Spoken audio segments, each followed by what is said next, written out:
In this age of new normal, online is not your only option. Because new normal means new learning modalities and new learning possibilities. Let Vibal make learning offline possible with Smart Class. Smart Class contains pre-made daily modules sequenced according to DepEd's budgeted teaching and learning calendar. Each module has a specific lesson duration and has day markers to guide parents and teachers in the asynchronous learning of learners. Inside the modules available in Smart Class, you will find the following elements. First, learning competencies are identified in the module openers. Kickstarters are available to test students' prior knowledge on the subject matter. This set of activities, found at the beginning of each lesson, may also serve as motivational activities. Parents of preschool to grade 2 students will also find notes to parents which contain tips and pointers on how they can guide their child while learning at home. Redefine your students' learning experience with the integration of augmented reality technology into images and illustrations available in Smart Class, making learning more interactive and exciting. At the end of each module, Long Quiz is also available to assess students' understanding of the lesson. Smart Class also features Wrap Up, a lesson ender activity that applies the constructivism theory of learning. In Wrap Up, students are expected to summarize the lesson on their own using a graphic organizer. You may also evaluate the quality of your students' learning by letting them practice their learning in real life through GRASP's formatted performance tasks. The content of Smart Class is designed for the entire academic year, and it is available for 5 major subjects. All aligned with DepEd's K-12 curriculum and covers the most essential learning competencies prescribed by DepEd. Secure your own copy of Smart Class before classes open. Contact marketing@vibalgroup.com to know more.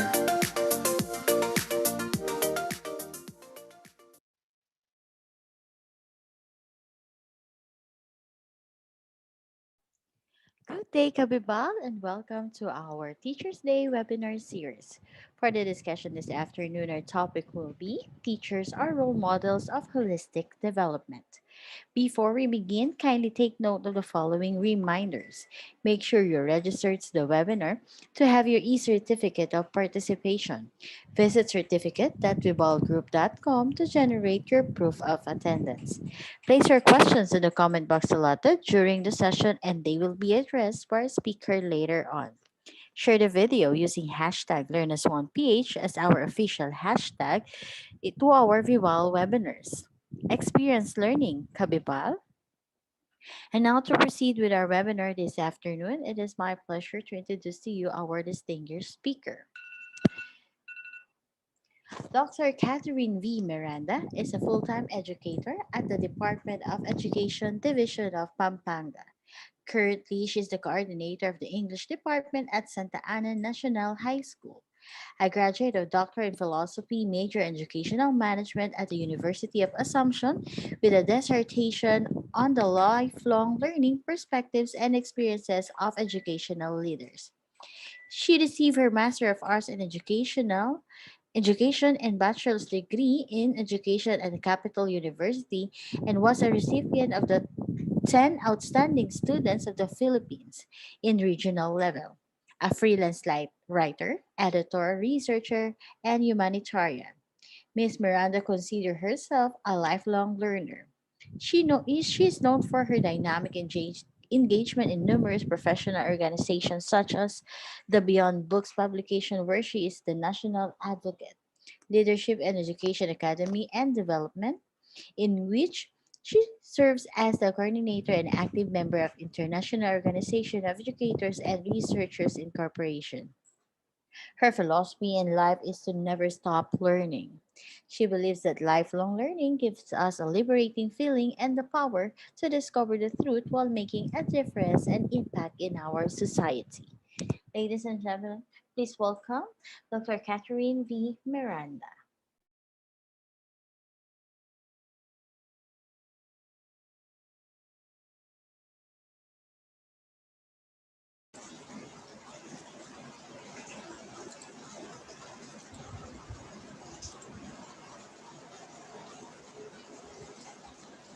Thank you so much. Okay. Am I heard po? Yes po, ma'am.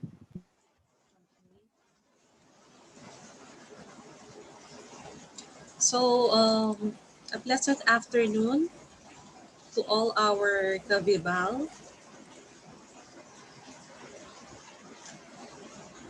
I am very humbled and honored to be given a chance to be with you today. And the topic that I was assigned to give to you today is about teachers are role models of holistic development. By the way, I am Catherine V. Miranda from the Department of Education, Division of Pampanga, and currently connected with Santa Ana National High School.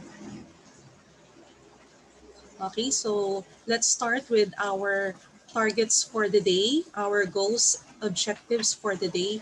First is to define the concept of holism or holistic or the whole person development. Second is to cite several theories regarding holistic development. And third is to discuss how teachers can help learners develop holistically. Okay, we all know that as teachers, we have many roles to play. So in our screen there, you have seen all these roles that the teachers portray every day in our lives. But above all else, teachers are known to be role models because they lead by example. Let me share to you this one maxim coming from a physician who broke the barriers in education, a proponent of a child-centered approach named Maria Montessori. According to her, education cannot be effective unless it helps a person open up himself to life. Now, education is useless if in the end people will not be able to reach self-actualization.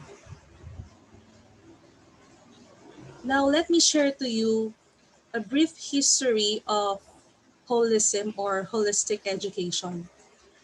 Holism actually came from the Greek word holo, which means whole, entire, and complete.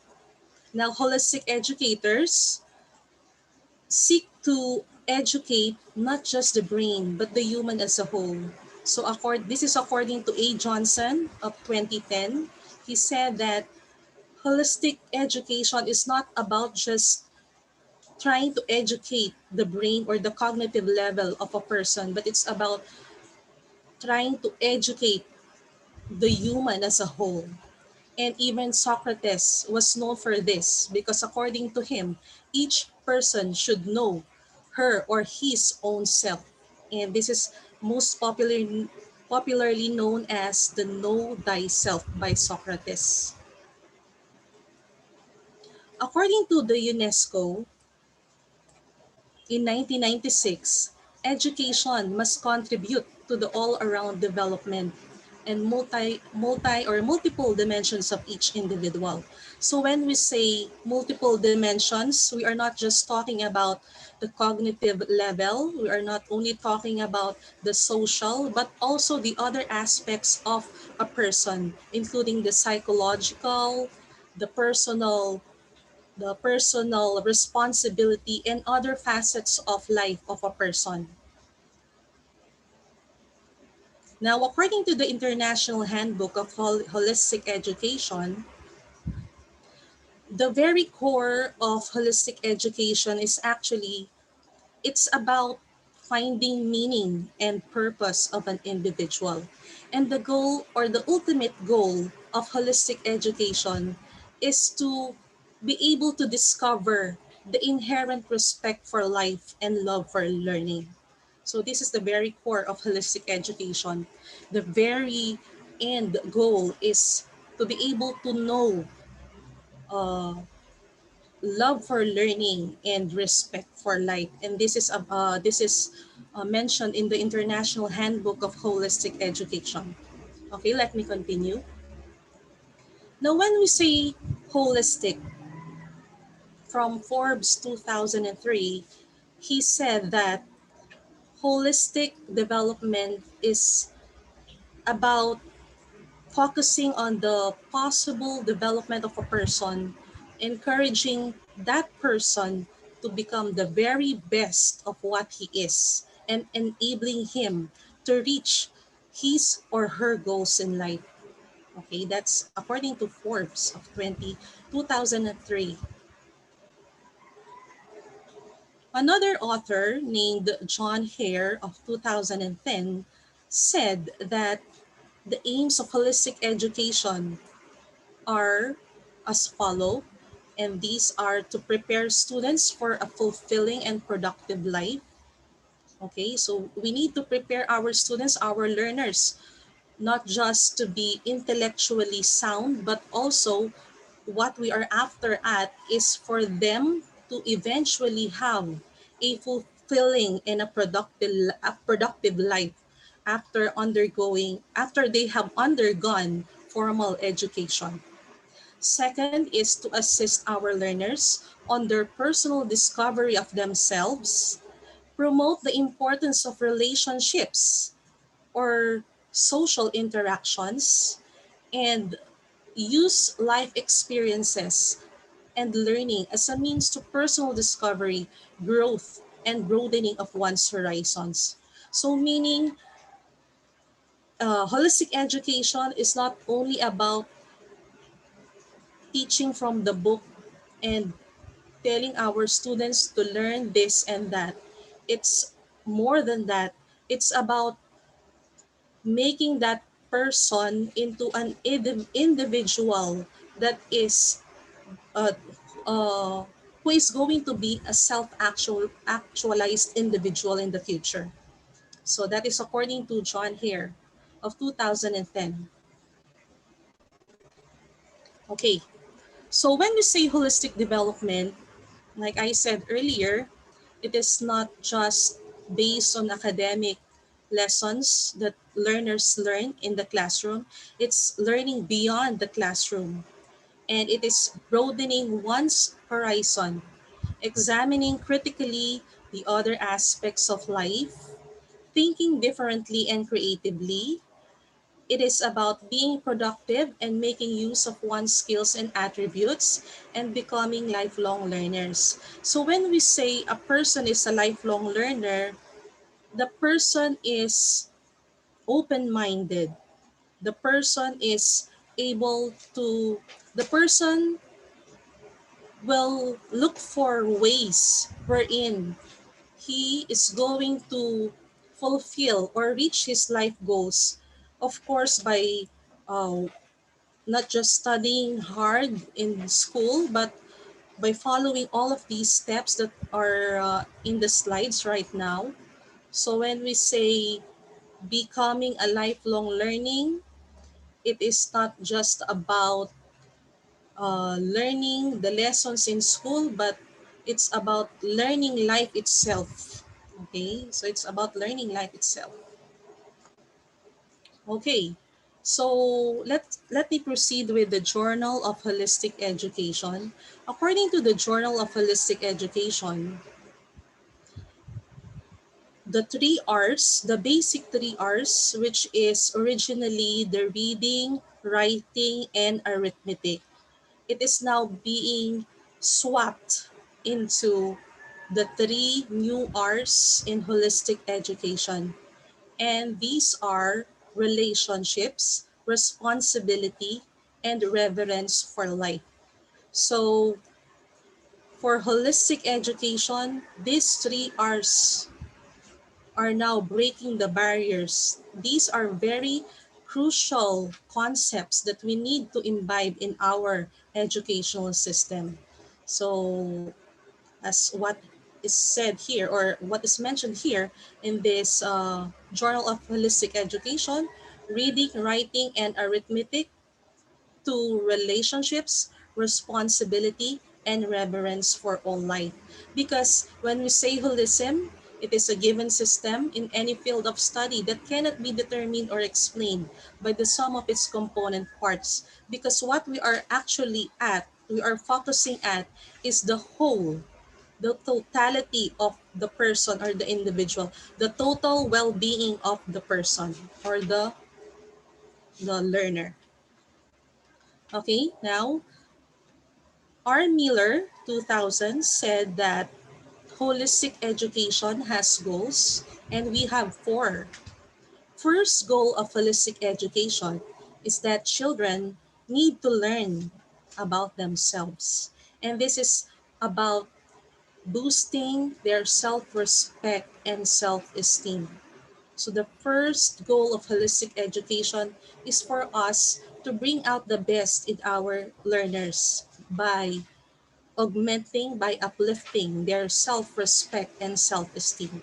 Second goal of holistic education is children need to learn about relationships or social relations. So as you can see here, there is a focus on the social literacy and emotional literacy. When we say social literacy, this is about learning to see social influence. And when we say emotional literacy, it is how we perceive ourselves in relation to other people. So these two literacies are very crucial in holistic education. The third goal of holistic education is for children to learn about resilience. So in this day and age, especially in the time of pandemic, we need to teach our learners, our students, how to be resilient. And as being mentioned here by R. Miller, when we say resilient, it is about how we overcome our difficulties, our problems and circumstances, so that we are able to cope with the problems that we are encountering at the moment or in the future. Okay, for our fourth goal in our holistic education, children need to learn about aesthetics. And this encourages the students to see the beauty of what is around them and learn to have wonder, and astonishment, and curiosity in life. So, all of these, according to Miller, are the goals of holistic education. In the meantime, Longworth and Davis, 1996, mentioned that holistic education is about applying one's learning in real life with ease, confidence, and pleasure in all circumstances and environment. As you can see in our diagram here, illustration, there is this holistic education found in the middle, and then there are other components surrounding the holistic education. So the hands-on lessons, core academics, emotional development, critical thinking skills, conflict resolution skills, character formation, healthy social skills, and manners. So these are the important concepts that we need to take note of in the holistic education. And as what Longworth and Davis said, that holistic education is trying to learn in real life with confidence and with ease. No? So this is being confident about how we go on with our lives by applying what we have learned and what we have experienced in our day-to-day activities. Okay, so now let's go to the holistic whole person development. According to S. Monica 2018, human life is complex and it consists of many different facets. We have our work life, our home life, our social life, and our spiritual life. Now, so if you would be looking at this um, statement by S. Monica, she said that human life is really very complex and has a different aspects. Okay, so there are many aspects in our life that uh, we need to face every day. So when we say whole person development, it is actually a practice based on the theory that different parts of our lives are intricately connected. So every aspect or facet of our lives are all interconnected. And this views success and fulfillment as a product of our overall life balance. So, very inspiring statement coming from S. Monica. Okay, so S. Monica also mentioned that there are 6 areas of whole person development.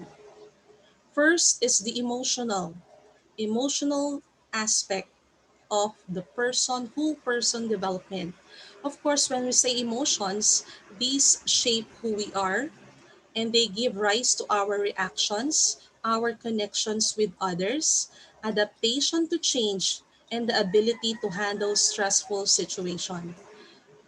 Also, for the emotional whole person development is trying to develop our emotion. And actually, they said that EQ is better than high IQ, and it is a driver for success. It gives way to learning more about oneself and our real essence. The second, okay, emotional intelligence helps us in many different ways. First is it creates leadership skills, social skills, and also self-help skills. Second, the capability to recognize our emotions, to guide our thinking and emotions. And also, it helps people relate and empathize with others. A person who is emotionally intelligent would always know how to socialize with other people and is always matured enough to handle different situations. So that is what is uh, beneficial about having a high emotional intelligence. Okay, now going to the second aspect of the whole person development is the physical aspect.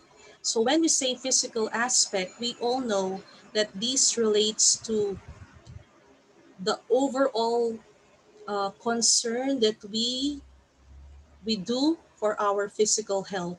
And these are just examples of this: eating the right foods, exercising to maintain a healthy body, and getting enough sleep.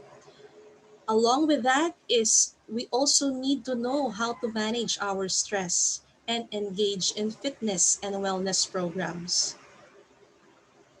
Next, for the spiritual whole person development, so when we say spiritual aspect, this is finding purpose and connecting with ourselves, with what is around us or the world around us. It might be in the form of our faith, a meditation, prayer, or being in nature and our interaction with God. So a person who is spiritually sound, we can say that he or she is compassionate and does have a positive relationship, a sense of purpose, is an honest person and an optimist, and of course has inner peace. For the fourth aspect of the whole person development is the social aspect. So when we say social aspect, we all know that this is about how we maintain a smooth, good personal relationship with other people. It is about how we interact with the people around us. It is about presenting ourselves in a variety of different social environments and situation. And it is also about not it's about avoiding prejudging others, because most of the time people would really prejudge other people. So if we are socially matured, and if we are very good at this aspect, we try to avoid prejudging others. Of course, we have the ability also to accept diversity and the different culture around the world, and respecting personal space and opinions of others, because we are all entitled to our own opinions. So we need to respect the opinions of others and their personal space as well. Now, for the fifth aspect of the whole person development is the psychological. So when we say psychological aspect, this is about knowing our inner self, our true inner self. It's about having self-esteem and self-acceptance, because the moment you accept yourself, everything else will follow. And also it creates self, because self-belief, according to S. Monica, creates optimism, the drive and motivation, and also eventually success in our uh, future life. Okay, so our relationship with ourself. Okay, let me highlight this part here on the psychological aspect. As Monica said, that our relationship with ourself is arguably the most crucial driver of success, because it will all start within ourselves and the way we see ourselves. Okay, we also have professional aspect. According to S. Monica, there is this professional aspect also in the whole person development.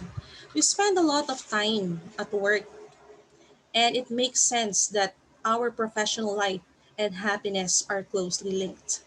Now, it is true that we are all very connected with our profession, especially us educators. But let us take time to ponder on the essential professional skills that would help us to become effective and efficient as professionals. So these, you have here in our slide, you can see there is a need to be able to master these skills, so we'll be more effective and efficient. You have here the public speaking, the flexibility. You need to know how to be flexible at all times with all the many roles that you have. For example, I am already a working mother, a career woman, so I need to balance my time with my profession, and at the same time my role as a mom and as a wife. Okay, so many roles to perform, but you need to be flexible. Okay, there is also this teamwork, no? The skill on communication. Of course, time management is very important for us, workers or professionals. We need to know how to manage our time wisely, because time is really precious. And of course, leadership skills. A professional must also have leadership skills and personal skills. These essential professional skills are very important, very essential, so we will be able to perform effectively and efficiently. And of course, uh, we are not going to how do you say this? For us to be more uh, effective in our different roles as a person. Okay. So here there is a quotation below. Every job comes with problems and stressors, but if you are generally happy and doing something that fulfills you, you will feel accomplished. So the bottom point here is, no matter how many stressors and problems are there in the workplace, The only secret is to be really happy with what you are doing. Because once you are happy with what you are doing, you will never get tired of doing those works that you do every day in the workplace. Okay, now there is this new roles and challenges for educators. So the roles for educators is in this day and age, we need to look for ways to effectively teach our students. So there are many strategies and pedagogies that are being utilized by teachers and educators around the world so that they will teach effectively and efficiently. So our role is to always uh, look for ways. Do not stop looking for ways to uh, teach our students in the most effective and efficient way. Second is not just looking for ways, but new and innovative ways in delivering our teaching instruction to our learners. So take note of the words new and innovative because we are already in the 21st century, and of course we need to have a leverage in our teaching instruction. So from the traditional, of course, we are now going to the 21st century teaching. And lastly is another role or challenge for us educators is to create a learning environment where holistic education is emphasized. Little do we know that holistic education is a paradigm which is considered very essential in the 21st century teaching and learning process. So it's about time that we introduce and we observe the use of this new paradigm, the holistic education. So, how do I become a more effective teacher? Okay, so in the slide, we can see that here we are being presented with the multiple intelligences or the MI. We call it the MI in education. So if you're going to look at this slide, there are around 8 of this: emotional, social, musical, physical, linguistic, mathematical, ecological, and visual. So meaning to say that this is coming from Christopher Chase, 2013. So what does this imply to us as educators? Multiple intelligences is very significant as teachers because we really need to know the individual differences of our students. We need to identify their strengths and their weaknesses as students. So how are we able to give them the best pedagogy or teaching strategy if we do not know their weaknesses and strengths? So most of the teachers now use different strategies in teaching, especially when it comes to identifying the multiple intelligences of our students. In my case, as an educator, I think it's very I believe that it's very important for us educators to really know the multiple intelligences of our students or learners. This one of the best ways wherein we are guided as to how uh, we are going to guide or uh, it's actually about um, giving them the best strategy or teaching instruction because every learner learns in a different phase. Every learner has a strength and has a weakness. So as a teacher, it is your role to really discover what are these strengths and weaknesses of your learners. If they are good at the musical, if they are musically inclined, if they are good in kinesthetics, if they are mathematically sound, if they're good in languages or linguistics. So a teacher must be aware of these, must be very aware of the multiple intelligences so that he or she is able to uh, apply the best strategy in teaching. Now, let us proceed with how we are going to create holistically developed students as a teacher. So as a teacher or an educator, you need to be a 3C teacher.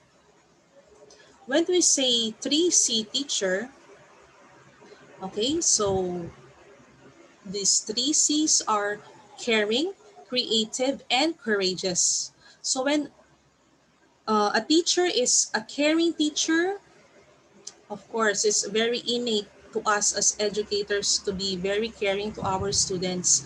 We need to know how to show our care to our students. As seen in the slide, as simple as a kind comment or a moment of one-on-one time can help your students feel safe, encouraged, and ready to learn. So a student can really tell if you have this sense of concern to them or not. So 3C starts with the first C of the 3C teacher must be a caring teacher. Second is the creative teacher.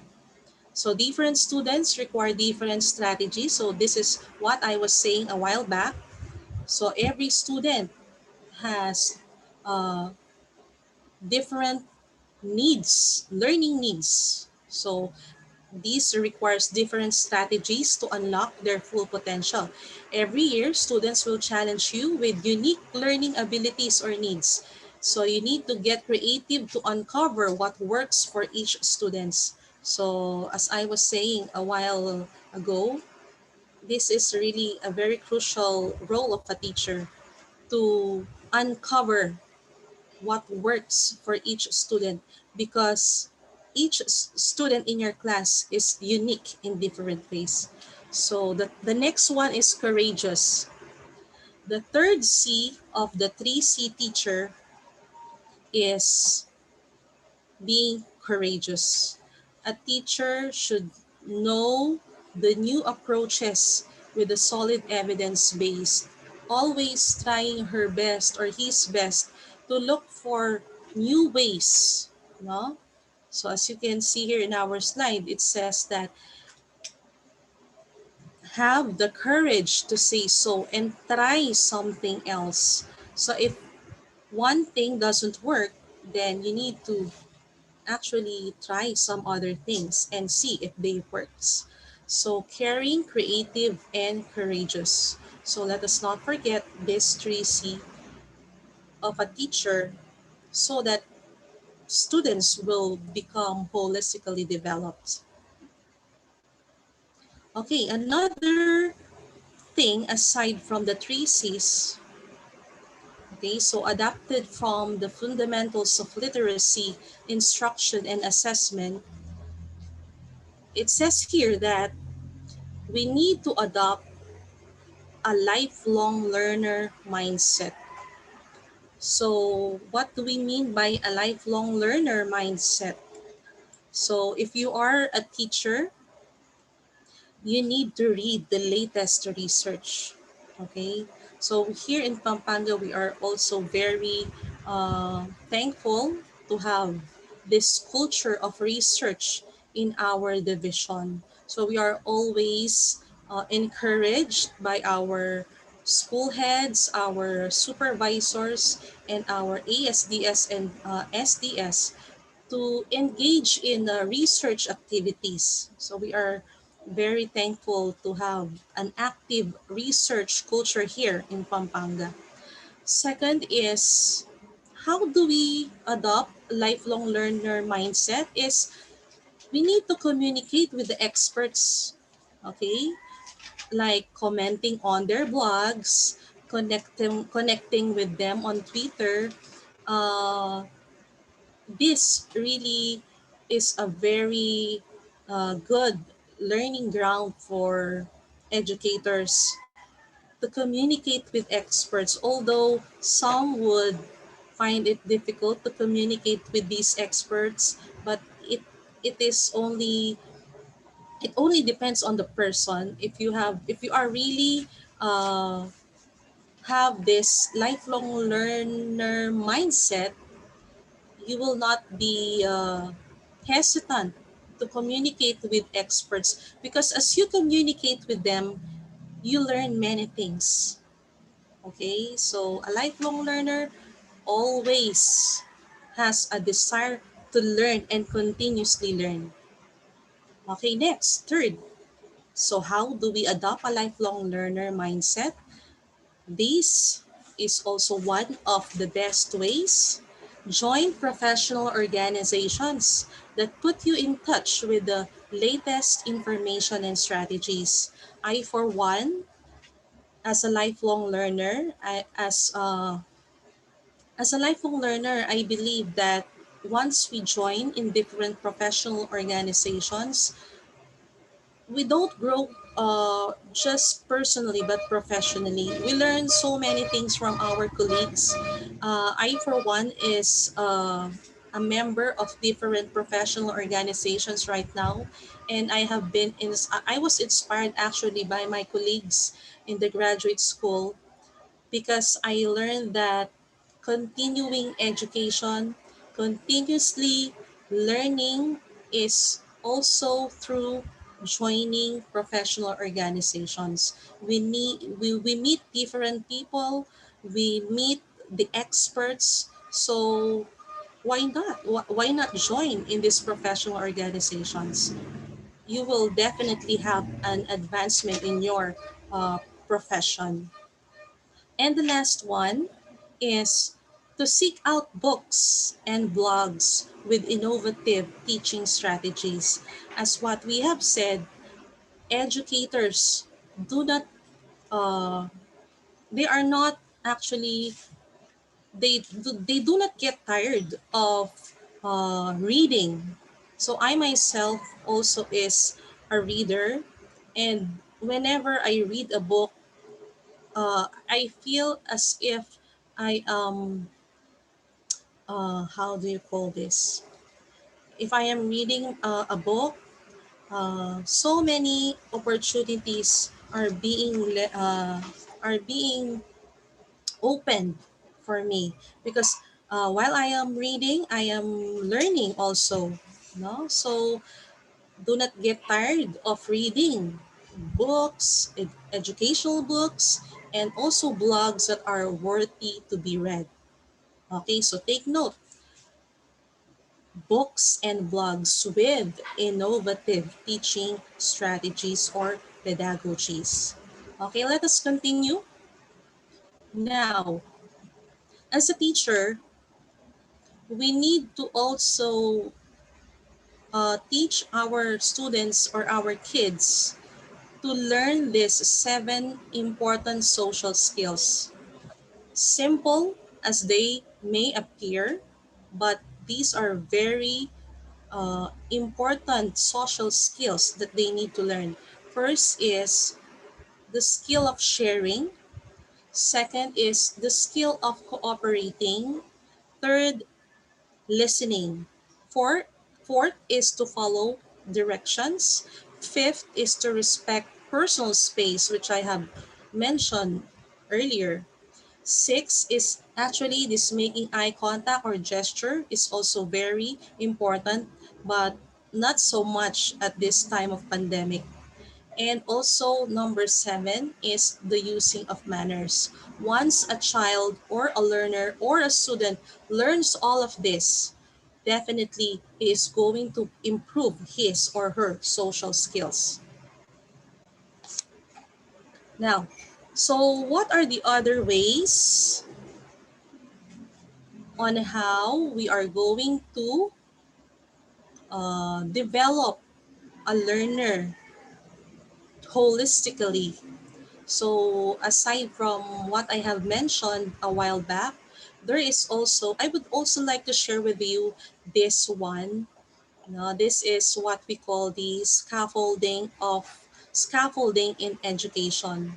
So I think some of you have already heard about this, but for those who have not yet have any idea about this, when we say scaffolding in education, this is actually about learning into chunks, and it's about trying to connect old concepts with the new concepts. So the interconnection of the old concepts with the new concepts. Now, as a teacher, what is the best strategy that you can use for you to be able to practice this scaffolding in your teaching? Okay, so the best ways or the best teaching strategies that you can use probably is to make use of the advanced organizer. Okay, so when we say advanced organizers, these are basic principles connecting with the new materials or learnings. So I know more, or I know some teachers who are already adopting this in their teaching, use of advanced organizers, and also the use of the concept and mind maps. Concept and mind maps are actually used to show relationships between concepts. Now, if you will take a look at the picture here in the slide, this is the real scaffolding in a construction. So how about in education? Why is there a need for us to scaffold? Okay, I will give you the benefits of scaffolding. So a number of benefits is given to us by scaffolding instructional approaches in the classroom. First is, through scaffolding, there is a personal and emotional impact on our students.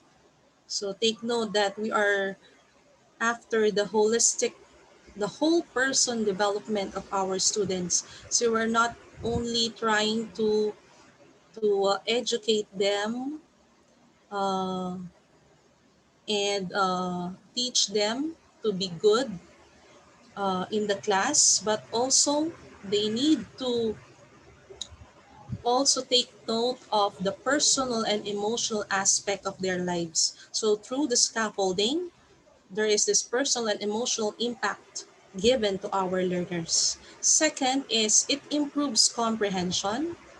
Also, it enhances problem solving and creates higher engagement in our learners. So if we want to break the barriers in our educational system now, we need to do away with the traditional type of teaching. And as I said, there must be a leverage in the way we teach our students, and scaffolding is one of them.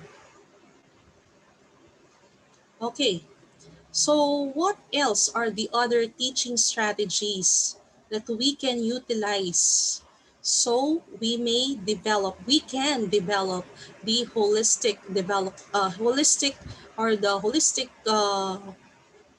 aspect or the whole person development of our students or learners.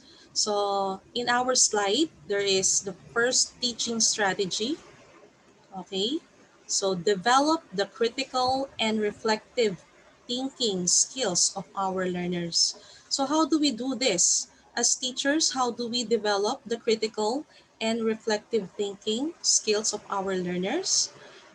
Okay, we are being asked to use the higher order thinking skills in our classes for us to really develop the critical and reflective thinking skills of our learners. So in every lesson, a teacher can also ask his or her students to have their own reflection of learning. So the teacher may really can check whether the student is really learning and what are the important things that she learned out from the topic. So this is one way how we can uh, develop the holistic growth of our students, developing the critical and reflective thinking skills. Second strategy that can be used for holistic education or for the whole person development of a learner is by using the multidisciplinary approach or integration. Let us take note of this. This is a very good strategy or technique in making our students holistically develop, because we are not just teaching them, making them study only one topic, but studying from the viewpoint of different disciplines. That's why we call it integration of subjects. This is very important as a teacher, uh, to help a student discover uh, the meaning of a certain lesson and applying it in the different, or getting viewpoints from the different disciplines. Okay, so I myself, I am applying this in my classes. So since I am an English teacher, I would make it a point to connect my lessons with other subjects. For example, if I am teaching the literature and culture of a specific country, it has been my practice to integrate that the other subjects in that particular topic. Okay, so take note of the multidisciplinary approach as a strategy in holistic education. And lastly, meta learning. So when we say meta learning, I'm sure some of you have heard of this already. So when we say meta learning, this is about learning about our own learning, or this is the learning to learn in the four pillars of learning in education. So when a student knows how, or what is the best way for him to learn, he will definitely become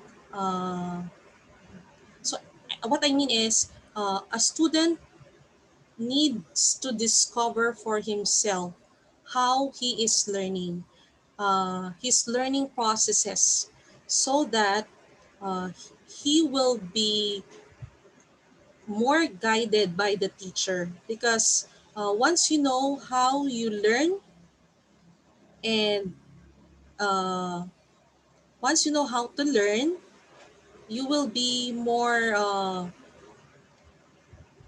inspired to look for ways. No? So meta learning is actually very challenging. It is not really being utilized much in our teaching strategies, but I hope that in this day and age, 21st century, most of our teachers will be using or utilizing this meta learning. Okay, so these strategies are all coming from Weng 2018. So I think uh, aside from the strategies that were mentioned a while back, these three are really very challenging to us educators. Imagine developing the critical and reflective thinking skills of our students. Also, using the multidisciplinary approach, and also the meta learning approach as a strategy. Okay. Next, what is really the holistic education's end goal? What is really the ultimate goal of holistic education? So when we say holistic education, it it is about reaching self-actualization. So we all know that a person has this hierarchical needs. Okay, so we have the physiological needs, safety needs, love and belonging, and esteem. And at the top of it all, or the peak of our needs, is the desire to become the most or the best that we can be. This is now what we call self actualization. So, after going through all the processes of the whole person development, our ultimate goal for the holistic education is really nothing else but to reach self actualization. Our goal is to develop students who are self actualized. And when we say people who are self actualized, these are people who find meaning and purpose in their lives. Okay, so let me share to you this quote or maxim. Discovering who you are today is the first step to being who you will be tomorrow, as what Destiny's Odyssey has said. So, in order for you to really succeed in life, it is but important that today you already discover one, what you really wanted to do. Okay, you need to discover yourself, your innate abilities, your inherent skills and dexterities, so you will be able to succeed in the future, because this is the first step on how you are going to uh, become a self-actualized person. So you need to discover your God-given gifts and talents, and not just discover, but definitely you need to know how to share this with others. And by that, you will be uh, definitely feeling a sense of fulfillment and purpose in your life. Okay, so this is what Disney Odyssey has said. Okay, so if there are questions, no, you can, if there are questions, kindly send them at my email or send me a message through my messenger. It's Catherine Miranda. Now I'm giving my credits to Vibal Group, Dr. Leonilo Capulso, and family, friends, and colleagues for the support. And these are my references.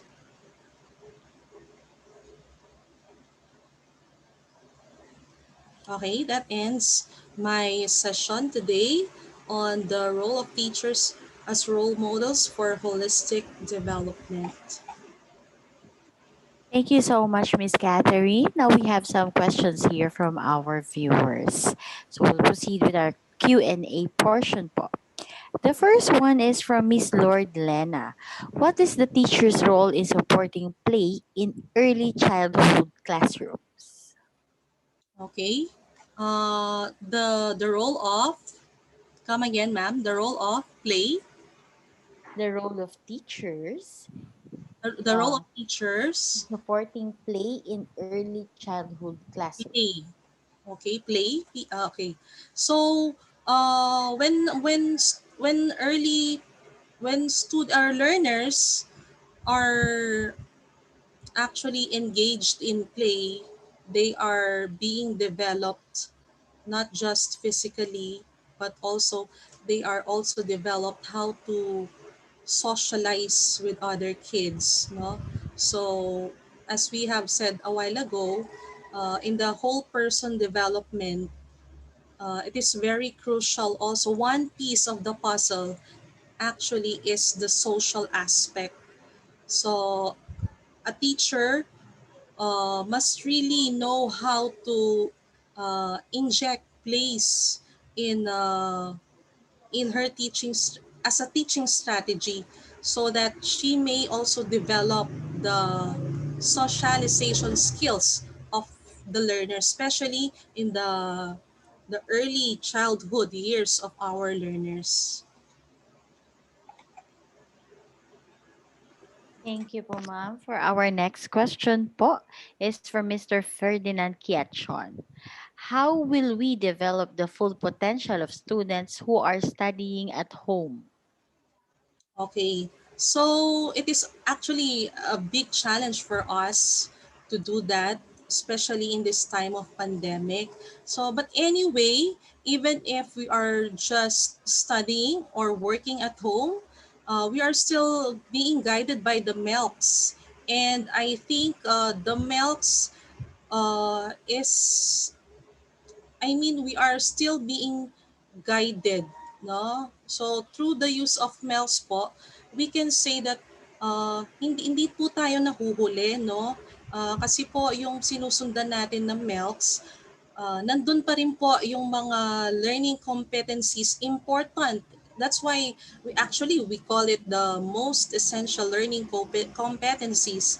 So I think the students can still learn effectively even if they are studying at home, because our lessons are being guided by the MELCs po. Thank you so much for the next one po. The next question is from Miss Rosemary Moreno. Is developing our learners holistically still possible in modular learning? Uh, it is a very challenging. It's possible, although it's a challenging one, no, because in our modular learning, uh, we have seen that there is a limited time given to them po. But we are not actually holistic education is not a one-time shot. It is being done uh, in a process po, no? So we do not uh, we do not achieve holistic education in just a year, no? It is not just achieved like now. It's a pandemic time po, no? It's not going to be achieved just for in a year, but it takes years po before we are going to be holistically developed. It's a challenge for now. I will say it's a challenge, but still, I think or I believe uh, some areas can still be uh, improved at this time of pandemic po. Thank you so much, ma'am. And the next question po is from Miss Ariel Valia. Considering the current situation of our educational system, how teacher can develop the holistic development of a student, what would be the best strategy a teacher can use po? Thank you. Okay, thank you for that question, sir. Actually, in our slides, it was already mentioned there that so many teaching strategies can be done for us to develop our students holistically. And if you have noticed the slides there, I have mentioned the use of the meta learning, the use of scaffolding, multidisciplinary approach, or the integration of the different subjects, and also, which I think is very best, is to develop the critical thinking skills of our students. By those strategies, I believe we can help develop our students to become holistically developed. Okay, thank you so much, ma'am. And the last question po is from Mr. Francisco Alvarez. What advice can you give to teachers so they can stay motivated and efficient in the new teaching setup, especially for those who are making big adjustments? Thank you. Okay, thank you so much for that very good question, sir. Uh, yes, we are all adjusting in this time of pandemic, but this is the only advice that I will give. And this advice is actually anchored from the studies that I have uh, gathered for this session. And that is simply, if you have read that slide, I am not so sure about the page or the slide number.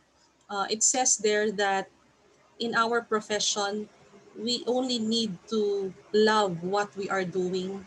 We need we only need to be happy with what we are doing, no matter the whatever the circumstance is, and whatever is the current situation, or no matter how difficult the time may be. So we only need to love, and we need to be happy with what we are doing, because if we are happy with what we are doing, we will definitely we are not going to be tired of what we are doing. So kailangan po mahalin lang po, at mahal po natin yung ginagawa natin para maging masaya po tayo sa ginagawa natin. So I think it was mentioned in my slides earlier. Okay, that's all the question that we have for now, ma'am. Any last reminders to our viewers for this afternoon po? Okay, so again, I would like to thank Vibal Group for this opportunity, also to Dr. Linilo Capulso, and as well to my family and friends who are watching right now. Thank you for your support. Thank you also uh, for uh, for the Vibal staff who are very accommodating to me, and to all our viewers this afternoon. I hope I have shared something to you today. No? So I hope you have enjoyed and you have learned something from our session today. That's all, ma'am. There we have it. In behalf of Vibal Group Incorporated, I would like to thank you, Ma'am Catherine, for being our speaker this afternoon for this insightful learning session. It is truly an honor to have you with us today, Ma'am. And to all our Kabibal viewers, all thanks to you for your continuous patronage to our daily learning session. We encourage you to subscribe and watch on our official Facebook and YouTube channel. Muling maraming salamat at magandang araw sa ating lahat. Goodbye everyone! Bye. Thank you.